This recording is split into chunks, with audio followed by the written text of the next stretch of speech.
To the Sussex Collaborative Business Bite-Size series. I'm Nicky McFarlane and I'm a business planning and growth specialist. And I'm delighted to be joined by Joe Lynch today. Morning. And Joe is a marketing expert. He's strategy development and also runs his own consultancy firm, JLC. So today we're going to be discussing how to develop a CRM strategy and why it's good for your business. So getting started, Joe. Maybe for those of us who are not marketing specialists, what is a CRM and why should we have one? Well, CRM, I think, is more of a philosophy. It often gets confused with being a system. It's a philosophy that's as old as the hills, really.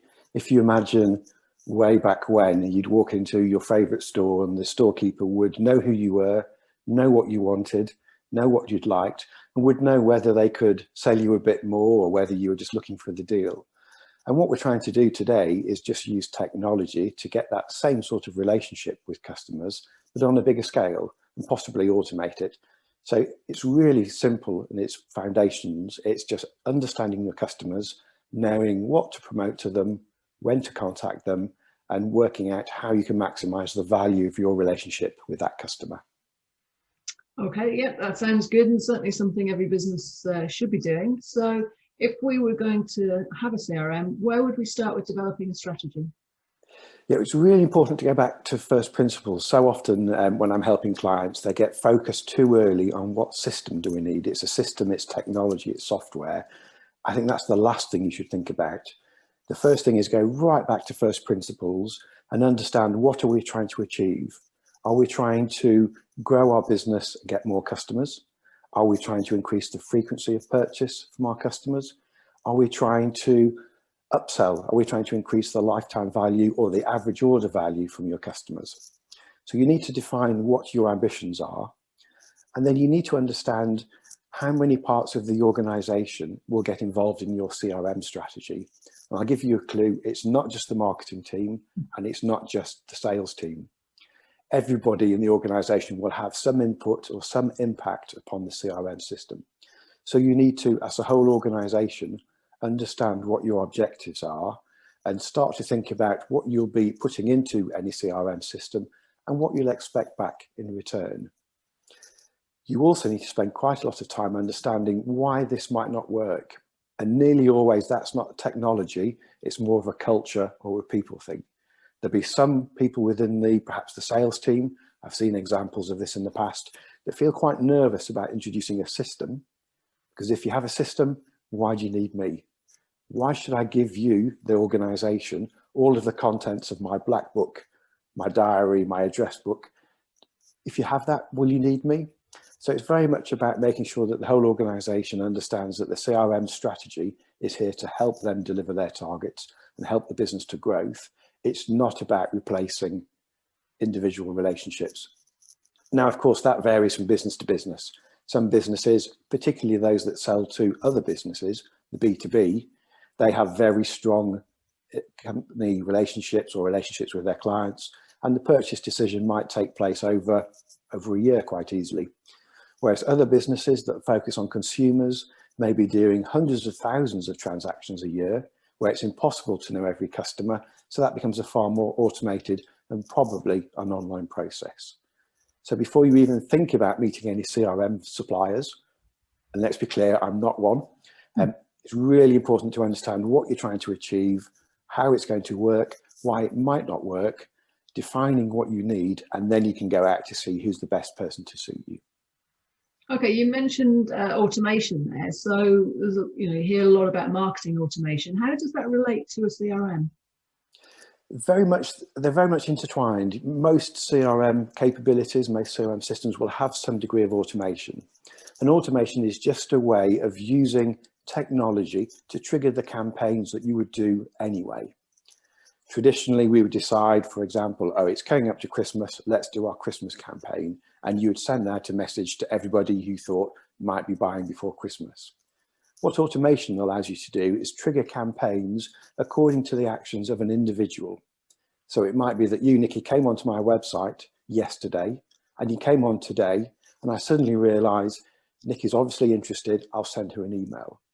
Or it might be that this time last year you bought something and it might be something that looks like a gift or an anniversary present, that would trigger an email.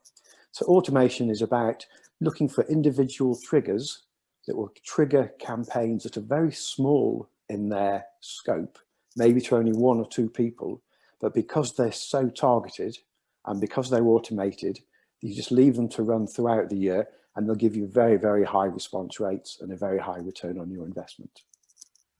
Yeah, so I guess that's based on having people's data and you're sort of both stalking them in some ways. But GDPR, that was something that came up recently. Is that limiting the use of a CRM? No, I think my personal opinion is that GDPR is just common sense. What GDPR is essentially making us do is be honest with our customers. We need to tell our customers or our potential customers what data we're using, how we're going to use it, and giving the control to the customer to say, actually, I don't want to hear from you again, or I don't want you to phone me, but I'm quite happy for you to email me. So there isn't really anything that GDPR has restricted, unless, of course, you were doing the old dodgy tactics of selling lists of customers or leasing or lending list of customers, which in my experience has never really worked. So GDPR just means we have to be clear and transparent, puts the control, the ownership of the data with the customer, but it doesn't stop you doing some very, very sophisticated marketing based on your customers' habits, whether it's purchasing, browsing, inquiring, whatever it may be. Okay, and in your experience, what's the biggest challenge an organisation would have implementing a CRM? I think it's probably back to that cultural piece. It's understanding that CRM is a strategy that the whole organisation has to own. It can't just sit with the sales team or the marketing team, because the finance team will be asking about forecasts. The operations team will be asking about future orders in the sales pipeline. It needs to have everybody understanding what we're trying to achieve and not feeling threatened by it. Once you've done that, the technology side of things is probably quite easy. But then, of course, it's the responsibility of the sponsor of the project to make sure that the ambitions that you spoke about when you got the business case approved continue from here on in and are talked about and are measured, and the successes are shared and the challenges are confronted from there on in. It's never a process that finishes. Yeah, so it sounds like plan first and then start to look and put a system in place. And which systems would you recommend? I couldn't possibly make a recommendation until I understood what the needs of the business were. A business might only have 5 customers a year, or it might have 5 million customers a year. A transaction might be £1.50 or £1 million. So it's horses for courses. The best thing I can recommend is come to my website, Joe Lynch Consulting, where I've created a CRM self-assessment form. Download it for free, and it will just ask you the questions that you should be asking yourself before you start to narrow down your options with a supplier selection program. Okay, that sounds great. And how else can people get in touch with you, Joe? You can get me through Twitter at 123Joe Lynch, through LinkedIn, through the Sussex Collaborative, or through Joe Lynch Consulting. That's brilliant. So sounds like it's definitely something everybody should be looking into and putting a plan in. I think, yeah, definitely doing your survey is probably the way forward. Thank you, Nicky. It's a pleasure to chat to you. Cheers, Joe. See you. Bye-bye. Bye.